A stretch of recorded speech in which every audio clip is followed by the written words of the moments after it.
Let's give another round of applause for our films. So my name is Erica Rubin, and I'm a programmer here at Big Apple Film Festival.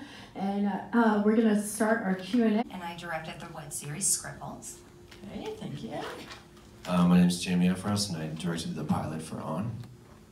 Misha Calvera, I directed Step Into My Office, except the one I was in.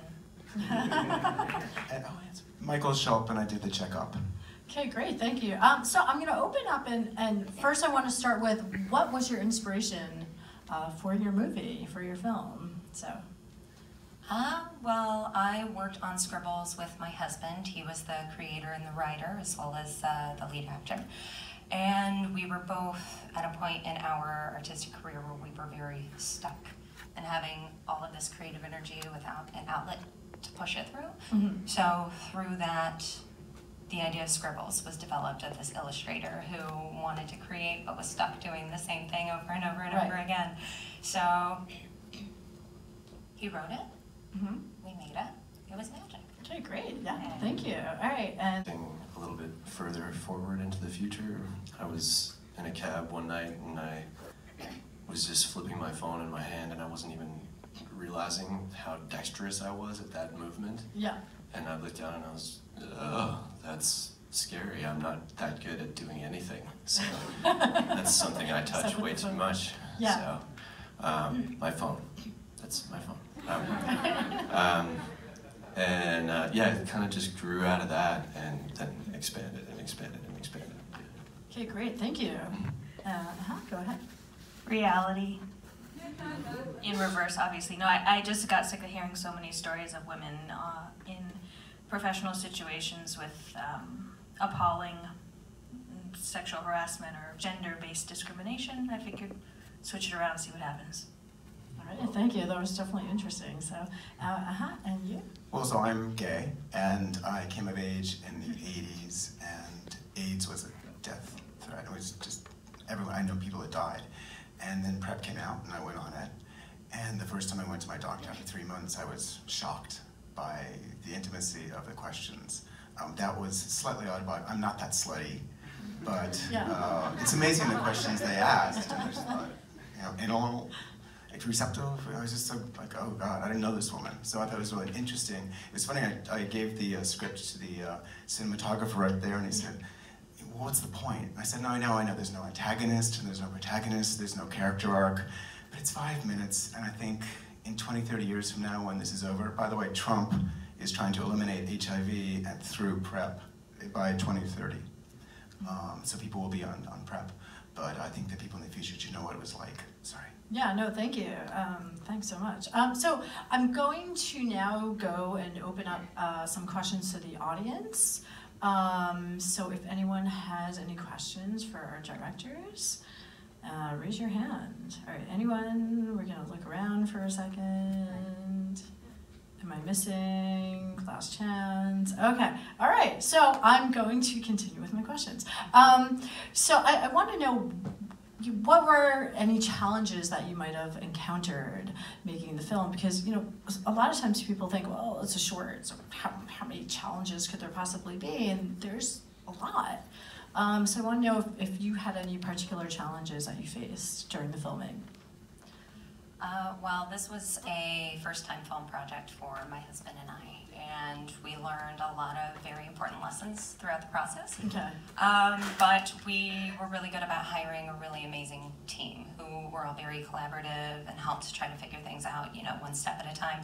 But the biggest challenge I think we faced was filming outside in New York City and not thinking that there would be a lot of sound pollution.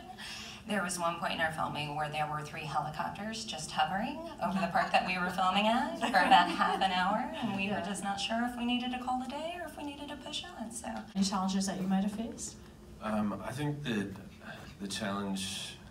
one challenge was time. I mean, we didn't have too much time to shoot this thing, and so we had to be pretty efficient with how we used just the time that we had at the locations. But I think the greater challenge of the whole piece was the series actually works up to this. So it's the pilot, but then we go back in time for the series, and then we build up to this. Right. So having these characters that have some sort of a history with each other and are really lived in was an interesting challenge that I've never tried to like really do before, and yeah, so that was an interesting challenge. Okay, great, thank you. And how about for you? So, getting some of the lead actresses to wrap their heads around the complexity of these characters and having to constantly say it's like this guy or in reality or like Weinstein or like a this or that. And so because there's no real precedent for women characters like this so much in film and television, I was just on set, I was like, oh, that's a bummer. Like we have to kind of invent these, you know, super villains for women. Like why don't I have like an example right at my fingertips that I can just say it's like her, and then they're like, oh yeah. But that was also fun to invent that. Right. And then shooting, you know, 12 pages a day. Thanks, Blaine. Where are we? That's always tough. So, yeah. But we did it. All right, thank you. And how about for you?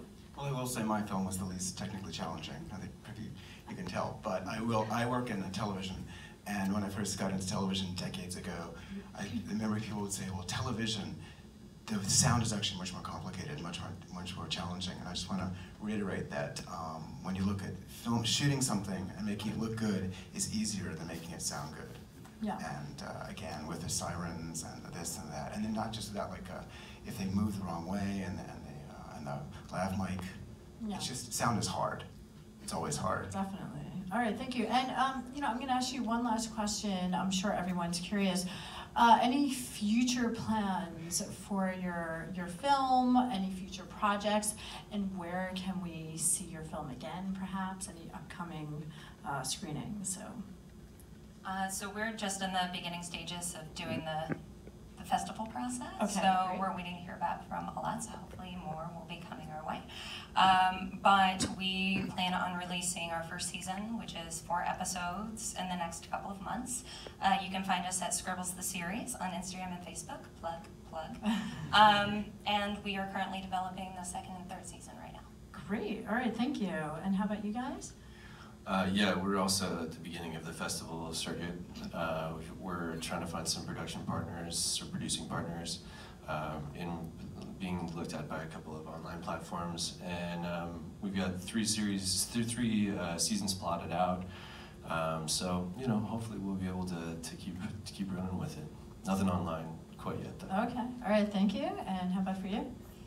We're pitching to networks, and we've just gotten into Hollyweb as well next month in LA. Okay.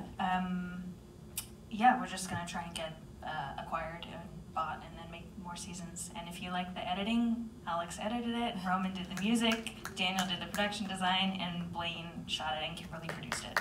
And actors here as well, so say hi to actors. All right, thank you. And how about for you?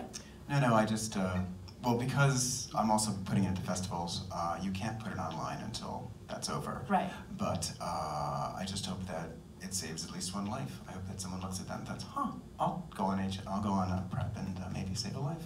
Thank you. That's awesome. Thank you. Thank you. So, thank you again, and thanks everyone for coming out tonight, and have a good night. So, thank you. And I'm actually going to ask you guys if you could move a little closer. We'd love to take a picture. So, if that's, good. All right. So, thank you everyone, and have a good night.